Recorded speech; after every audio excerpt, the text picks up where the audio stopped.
ನಮಸ್ತೆ ವೀಕ್ಷಕರೇ, ಮತ್ತೊಮ್ಮೆ ನಮ್ಮ ಯೂಟ್ಯೂಬ್ ಚಾನೆಲ್ ಕಾರ್ಯಕ್ರಮಕ್ಕೆ ತಮಗೆಲ್ಲ ಸ್ವಾಗತ ಸುಸ್ವಾಗತ.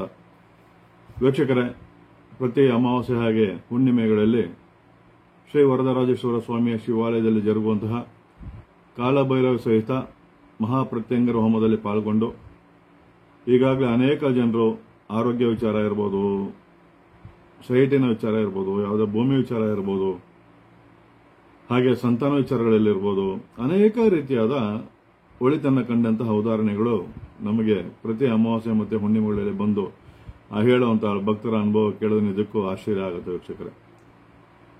ಶೀಘ್ರ ವರವನ್ನು ನೀಡುವಂತಹ ಶ್ರೀ ವರದರಾಜೇಶ್ವರ ಸ್ವಾಮಿಯ ಶಿವಾಲಯದಲ್ಲಿ ಮುಂದಿನ ಸೋಮವಾರ ಅಂದರೆ ಶೋಭಕೃತ್ ಸಂವತ್ಸರದ ಕೊನೆಯ ದಿನ ಅಮಾವಾಸ್ಯೆ ಇರುತ್ತೆ. ಈ ಅಮಾವಾಸ್ಯೆ ದಿನ ಪಾಲ್ಗೊಳ್ಳಿ. ಮುಂದಿನ ವರ್ಷಕ್ಕೆ ನಾವು ಕಾಲಿಡ್ತೀವಿ. 9ನೇ ತಾರೀಕು ನಂತರ ಕ್ರೋಧಿನಾಮ ಸಂವತ್ಸರಕ್ಕೆ ನಾವು ಕಾಲಿಡ್ತಾ ಇದ್ದೀವಿ.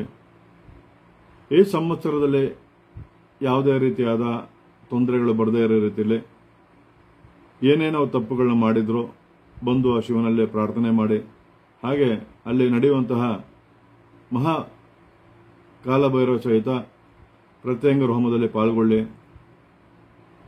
ಪ್ರತಿ ಅಮಾವಾಸ್ಯೆ ಮತ್ತು ಪೌರ್ಣಿಮೆಗಳಲ್ಲಿ ಹೊರ ರಾಜ್ಯಗಳಿಂದ ಅನೇಕ ಜನರ ಕರೆಯನ್ನು ಮಾಡಿ, ಗುರುಗಳೇ ನಮಗೆ ಹೋಮವನ್ನು ಮಾಡಿಸಿ, ನಾವು ದೂರದಲ್ಲಿದ್ದೀವಿ ಅಂತ ಹೇಳಿ ಅನೇಕ ಜನರು ನನಗೆ ತಿಳಿಸ್ಕೊಡ್ತಾ ಇದ್ದಾರೆ. ಅದೇ ರೀತಿ ಅವರಿಗೆ ಅವರು ದೂರದಲ್ಲಿ ಎಲ್ಲೇ ಇದ್ರು ಅವರ ರಾಶಿ ನಕ್ಷತ್ರ ಹಾಗೆ ಅವರ ಹೆಸರುಗಳನ್ನ ಕಳಿಸ್ಕೊಟ್ಟು ದೇವಾಲಯಕ್ಕೆ ಸಲ್ಲಿಸಬೇಕಾಗಿರುವಂತಹ 901 ರೂಪಾಯಿ ಕಾಣಿಕೆಯನ್ನ ಸಲ್ಲಿಸಿದ್ದೇ ಆದರೆ ಅನೇಕ ಜನರು ಕರೆ ಮಾಡ್ತಾ ಇದ್ದಾರೆ, ನಾವು ಹೋಮ ಮಾಡಿಸ್ಬೇಕು ಅಂತ. ಖಂಡಿತ ನಿಮ್ಮ ಒಂದು ಅನುಕೂಲಕ್ಕಾಗಿಯೇ ದೂರದಲ್ಲಿ ಯಾರೇ ಇದ್ರು ಅಂತವರು ಬಂದು ಹೋಮವನ್ನು ಮಾಡೋಕ್ಕಾಗೋದಿಲ್ಲ, ಆದರೆ ಅವ್ರಿಗೆ ಆಸೆ ಇರುತ್ತೆ ಹೋಮವನ್ನು ಮಾಡಿಸ್ಬೇಕು ಅನ್ನೋ ರೀತಿಯಲ್ಲಿ. ಅಂತವರು ಖಂಡಿತ ಈ ಕೆಳಕಾಣುವಂತಹ ಸಂಖ್ಯೆಗೆ ನೀವು ಕರೆಯನ್ನ ಮಾಡಿ, ಪ್ರತಿಯೊಬ್ಬರು ಬನ್ನಿ, ಹತ್ತಿರದಲ್ಲಿ ಯಾರೇ ಇದ್ರು ಬನ್ನಿ, ಶ್ರೀ ವರದರಾಜೇಶ್ವರ ಸ್ವಾಮಿಯ ಶಿವಾಲಯಕ್ಕೆ ಬನ್ನಿ, ಆ ಶಿವನ ಆಶೀರ್ವಾದವನ್ನು ಪಡೆಯಿರಿ. ಯಾಕಂತ ಹೇಳಿದ್ರೆ ನನಗೆ ಮಾಧ್ಯಮದ ಸ್ನೇಹಿತರೊಬ್ಬರು ಹೇಳಿರೋ ರೀತಿಯಲ್ಲಿ ಈ ಕ್ಷೇತ್ರ ಮುಂದೊಂದು ದಿನ ಮಹಾ ಪ್ರಸಿದ್ಧಿಯನ್ನು ಹೊಂದುತ್ತೆ. ಅಷ್ಟು ಅದ್ಭುತವಾಗಿದೆ ಇಲ್ಲಿನ ಶಕ್ತಿ. ನಾವು ಉತ್ತರ ಭಾರತದಿಂದ ರಾಜಭಾರತಿ ಸ್ವಾಮಿಗಳನ್ನ ಕರೆಸಿದ್ವಿ. ಅವರು ಒಂದೇ ಮಾತಂತಾರೆ, ಉತ್ತರ ಭಾರತದಲ್ಲಿ ಶಿವನ ದರ್ಶನ ಮಾಡಕ್ ಹೋಗ್ತಾ ಇದ್ದೀರಾ, ಉತ್ತರ ಭಾರತಕ್ಕೆ ಹೋಗಕ್ಕಾಗದೇ ಇರುವಂತವ್ರು ಇಲ್ಲೇ ಬಂದು ದರ್ಶನವನ್ನ ಮಾಡಿ ಅಂತ ಹೇಳಿ ಅವರು ಹೇಳಿದ್ರು. ಆ ವಿಡಿಯೋ ಇದೇ ಚಾನೆಲ್ನಲ್ಲಿ ನಿಮಗೆ ಸಿಗುತ್ತೆ, ನೀವು ಬೇಕಿದ್ರೆ ಸರ್ಚ್ ಮಾಡಬಹುದು ವೀಕ್ಷಕರೇ. ಅದರಿಂದ ಶೀಘ್ರ ವರಪ್ರದಾಯಕವಾಗಿರುವಂತಹ ಶ್ರೀ ವರದರಾಜೇಶ್ವರ ಸ್ವಾಮಿಯ ಶಿವಾಲಯಕ್ಕೆ ಬಂದು ಪ್ರತಿನಿತ್ಯ ಅಲ್ಲಿ ಕೂಷ್ಮಾಂಡ ಆರತಿ ಇರುತ್ತೆ.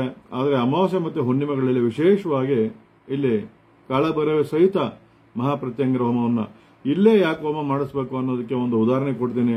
ಯಾಕಂತ ಹೇಳಿದ್ರೆ ಇಲ್ಲಿ ನೆಲೆಸಿರುವಂತಹ ಶಿವಲಿಂಗ ಕೆಂಪು ಶಿವಲಿಂಗ. ಇಲ್ಲಿ ಕೆಂಪು ಮೆಣಸಿನಕಾಯಿಯಿಂದ ಹೋಮವನ್ನು ಮಾಡಲಾಗುತ್ತೆ.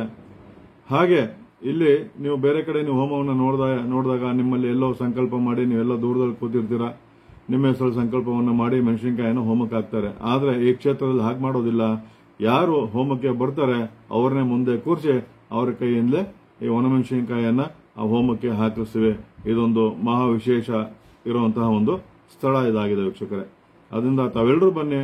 ನಾವು ಈ ವರ್ಷದಲ್ಲಿ ಮಾಡಿರುವಂತಹ ತಿಳಿದೇ ಮಾಡಿರುವಂತಹ ಪಾಪ ಪುಣ್ಯಗಳು ಅಂದ್ರೆ ಪಾಪಗಳು ಏನೇ ಇದ್ರು ಅವೆಲ್ಲ ನಿವಾರಣೆಯಾಗಿ ಪುಣ್ಯ ದೊರೆಯಲಿ ಅಂತ ಹೇಳಿ ಮುಂದಿನ ವರ್ಷಕ್ಕೆ ನಾವು ಅಡಿ ಇಡ್ತಾ ಇದ್ವಿ. 9ನೇ ತಾರೀಕು ನಂತರ ಅಂದ್ರೆ ನಮಗೆ ಹೊಸ ವರ್ಷ ಪ್ರಾರಂಭ ಆಗುವಂತದ್ದು ಸನಾತನ ಧರ್ಮೀಯರಿಗೆ ಯುಗಾದಿಯ ದಿನದಂದು ಹೊಸ ವರ್ಷದ ಪ್ರಾರಂಭ ಆಗುತ್ತೆ.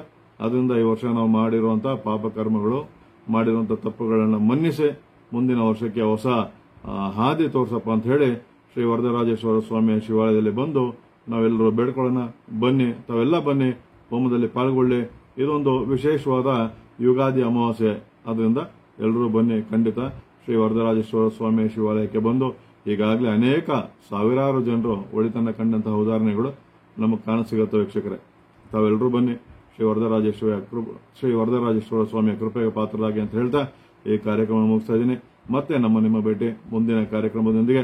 ಯಾರೇ ದೂರದಲ್ಲಿ ಇರಲಿ ಅಥವಾ ಹತ್ತಿರದಲ್ಲಿ ಯಾರೇ ಹೋಮಕ್ಕೆ ಬರಕ್ ಆಗದೇ ಇರೋಂಥವ್ರು ಈ ಕೆಳಗೆ ಕಾಣುವಂತಹ ಸಂಖ್ಯೆಗೆ ನೀವು ಕರೆಯನ್ನ ಮಾಡಿ ನಿಮ್ಮ ರಾಶಿ ನಕ್ಷತ್ರಗಳನ್ನೆಲ್ಲ ಕಳಿಸಿ ಕೊಟ್ಟಿದ್ದೆ ಆದ್ರೆ ಖಂಡಿತವಾಗಿ ನಿಮ್ಮ ಹೆಸರಲ್ಲಿ ಒಣಮೆಣಸಿನಕಾಯಿಂದ ಸಂಕಲ್ಪವನ್ನು ಮಾಡಿ ಆ ಹೋಮಕ್ಕೆ ಹಾಕಿಸ್ತೀವಿ ವೀಕ್ಷಕರೇ. ಧನ್ಯವಾದಗಳು.